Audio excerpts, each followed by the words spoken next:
Hi, welcome to my YouTube channel. This is Mobile Dauda.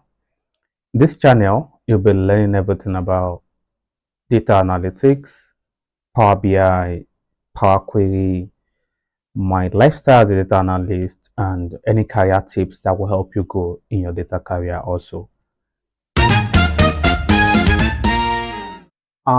In this video, you will learn how to get data from SQL Server database. So to get data from SQL Server database, you need to have SQL Server, your database already installed on your local computer, or you need to have it in your local computer. So let me open SQL Server here, this SQL Server, and then you create connection to the database, which is my local server here. So once I connect, I'll be able to see all the database I have in this SQL Server. So to view, these are the database available here. So to connect to SQL Server from Power BI, you go to your Power BI, you go to get data. You can see SQL Server here as a shortcut. You just click on the SQL Server shortcuts. So these are the two important things asking here. Server, which is the server name, the database. If you go on this, you will see you can also add a port number, which is the URL to your server. This same SQL Server, if you want to get data from SQL Server analysis database also, it's still the same information. And then we have the database option. I think if you have a specific database you want to locate to. So what this database means is, in SQL Server here, you can see database. There are like, I think, 4 databases here. So if you have like 100 databases in your SQL Server, so instead of you loading everything into Power BI, you can just specify to only database you want to work on or you have access to. That's why it is optional. And then we have data connectivity mode, which is import and direct query. So what this data connectivity mode means is, how do you want the data to be stored? Import mode, we create a cache, which is a copy of that data. It will load the copy of that data from database and load it to Power BI for you and store it as a cache, which means you can be able to view it even though the database is not functioning. As far as you are connected to it, the data will still be cached there. So it means cache means you'll be able to view it, you'll be able to do anything to it, not even like establishing to the connection, because it will catch those data into Power BI for you. But what direct query mode means is, you will not be able to do anything to that data except if anything is being done from the source, which is the SQL Server. It means you will not be able to transform the data, you will not be able to edit the data.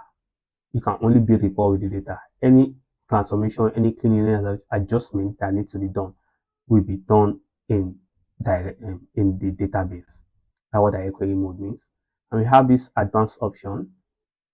So this advanced option is connection timeout in minutes. Like, okay, maybe you want to bring a database and it's taking time. If it less more than 5 minutes to load the database into Power BI, you should stop. Because so this aspect, why this connection timeout means, command timeout means is, as you're loading it, computing a lot of performance storage, which will be computing the database engine. So for some database that they make payments for, like Google BigQuery and other database I'm working on, that is pay as you query, like pay as you want script, the more that computation time is taking time, the more it's costing money. Even same with SQL Server, so the more it is costing time, the more the query is not optimized, the more the money, the subscription money is burning faster. So that's why it is so important you can set a connection time also to make efficiency and performance issue. So SQL statement is explaining, okay, from that table you want to select specific stuff. You already write a script for that, and then you see all this navigate using full query hierarchy, enable SQL for out. So if you have been writing SQL, you will know how SQL hierarchy moves from the database name to the table name to the from the database name to the table name, which is the hierarchy move. So that's what it means. So include relationship column. Is there any column that is related to? Yeah, it's selected on default. So This is about this explanation of the navigation bars. So what we'll first do now is we'll not be using advanced option and we'll be using import query. You go into your SQL Server. What is your server name? Which is this.